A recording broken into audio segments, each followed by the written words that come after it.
प्यारे दोस्तों, आज हम आपको एक ग़ुलाम की बीवी और एक बादशाह का वाक़या सुनाएंगे। बादशाह को ग़ुलाम की बीवी पसंद आ गई तो उसने ग़ुलाम की बीवी के साथ क्या किया, चलिए आपको बताते हैं। अगर आपने इस वीडियो को लाइक नहीं किया है तो इसे लाइक ज़रूर करें। तो चलिए शुरू करते हैं। एक मर्तबा बादशाह अपने महल की छत पर टहलने चला गया। इतने में उसकी नज़र महल का करीब एक घर की छत पर पड़ी जिस पर एक हसीन औरत कपड़े सुखा रही थी।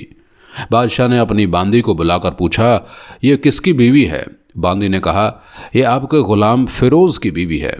बादशाह नीचे उतरा और उसने फ़िरोज़ को बुलाया।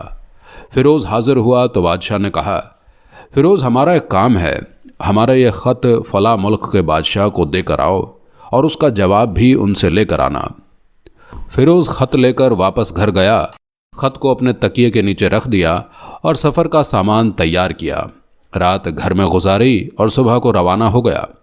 उसे ये बात नहीं पता थी कि बादशाह ने उसके साथ क्या चाल चली है। उधर फ़िरोज़ जैसे ही नज़रों से ओझल हुआ तो बादशाह चुपके से फ़िरोज़ के घर पहुंच गया और आहिस्ता से फ़िरोज़ के घर का दरवाज़ा खटखटाया। फ़िरोज़ की बीवी ने पूछा, कौन है? बादशाह ने कहा, मैं बादशाह हूँ, तुम्हारे शौहर का मालिक। उसकी बीवी ने दरवाज़ा खोला। बादशाह अंदर आकर बैठ गया। फ़िरोज़ की बीवी ने हैरान होकर कहा, बादशाह सलामत, हमारे गरीब खाने में?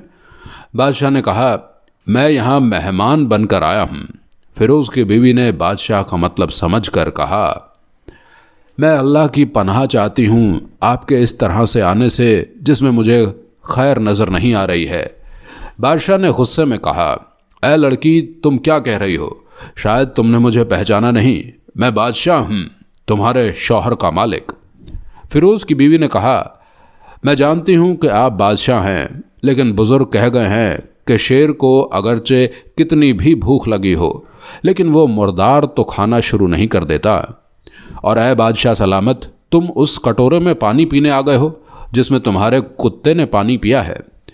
बादशाह उस औरत की बातों से बड़ा शर्मसार हुआ और उसको छोड़कर वहाँ से वापस चला गया, लेकिन अपनी चप्पल वहीं भूल गया। ये सब तो बादशाह की तरफ से हुआ।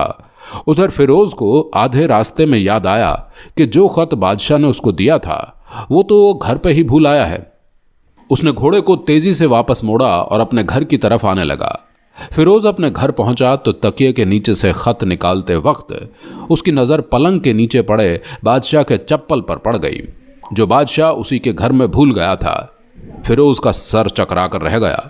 वो समझ गया कि बादशाह ने उसको सफ़र पर सिर्फ इसलिए भेजा ताकि वो अपना मतलब निकाल सके। फ़िरोज़ किसी को कुछ बताए बगैर ख़त लेकर चुपचाप घर से निकला और चल पड़ा। काम ख़त्म करने के बाद बादशाह के पास वापस आया। उसने इनाम के तौर पर उसे 100 दिनार दिए। फ़िरोज़ दिनार लेकर बाज़ार गया और औरतों के इस्तेमाल के कीमती कपड़े और कुछ तोहफ़े ख़रीदे। घर पहुंचकर बीवी को सलाम किया और कहा कि चलो तुम्हारे मायके चलते हैं। बीवी ने पूछा, ये क्या है? फ़िरोज़ ने कहा, बादशाह ने इनाम दिया है और मैं चाहता हूं कि तुम ये सब पहनकर अपने घर वालों को भी दिखाओ। बीवी ने कहा, जैसा आप चाहें। बीवी तैयार हुई और अपने वालिदैन के घर अपने शौहर के साथ रवाना हो गई। बीवी के वालिदैन और बीवी बहुत खुश हुए। फ़िरोज़ अपनी बीवी को छोड़कर वापस आ गया और 1 महीना गुजरने के बावजूद ना उसने बीवी का हालचाल पूछा और ना उसे वापस बुलाया। कुछ दिनों के बाद उसके साले उससे मिलने आए और पूछा, फ़िरोज़, आप हमारी बहन से गुस्से और नाराज़गी की वजह बताइए या फिर हम आपको काजी के सामने पेश करेंगे। फ़िरोज़ ने कहा, अगर तुम चाहो तो मुझे काजी के सामने पेश कर दो, लेकिन मेरे ज़िम्मे इसका कोई हक़ बाकी नहीं है जो मैंने अदा न किया हो। वो लोग अपना केस लेकर काजी के पास पहुंच गए। काजी ने फ़िरोज़ को बुलाया। काजी उस वक्त बादशाह के पास बैठा हुआ था। लड़की के भाइयों ने कहा, साहब, हमने एक हरा भरा बाग और साथ में एक मीठे पानी का कुआं इस आदमी के हवाले किया था। इस आदमी ने हमारा बाग उजाड़ दिया, सारे फल खा लिए, दरख्त काट दिए और कुएं को ख़राब करके बंद कर दिया। काजी फ़िरोज़ की तरफ मुतवज्जो हुआ और पूछा, हाँ तो लड़के, तुम क्या कहते हो? फ़िरोज़ ने कहा, काजी साहब, जो बाग मुझे दिया गया था वो इससे बेहतर हालत में मैंने इन्हें वापस कर दिया है। काजी ने पूछा, क्या इसने बाग तुम्हारे हवाले वैसा ही किया है जैसा पहले था? उन्होंने कहा, जी काजी साहब, उसी हालत में वापस किया है, लेकिन हम इससे बाग वापस करने की वजह पूछना चाहते हैं। काजी ने कहा, हाँ फिरोज़, तुम क्या कहना चाहते हो? तुमने बाग क्यों वापस किया है?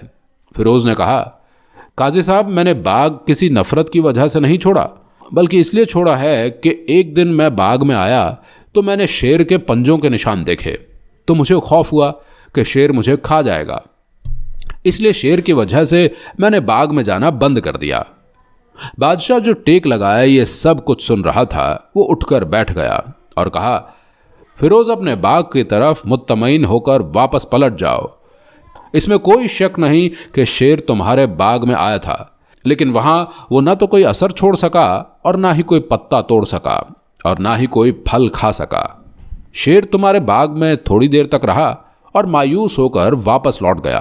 खुदा की कसम, मैंने कभी तुम्हारे बाग के गिर्द लगी मजबूत दीवारें नहीं देखी। इस तरह फिरोज अपने घर लौट आया और अपनी बीवी को भी वापस बुला लिया। ना तो काजी को पता चला और ना ही किसी और को कि माजरा क्या था। क्या खूब बेहतर हैं अपने अहलो आयल के राज छुपाना, ताकि लोगों को पता ना चले, अपने घरों के राज किसी पर जाहिर ना होने दें। अल्लाह आप सबको सलामत रखे, आपके अहले आयाल को, आपके माल को अपने हिफ्ज़ो अमान में रखे। आमीन, अल्लाहुम्मा आमीन।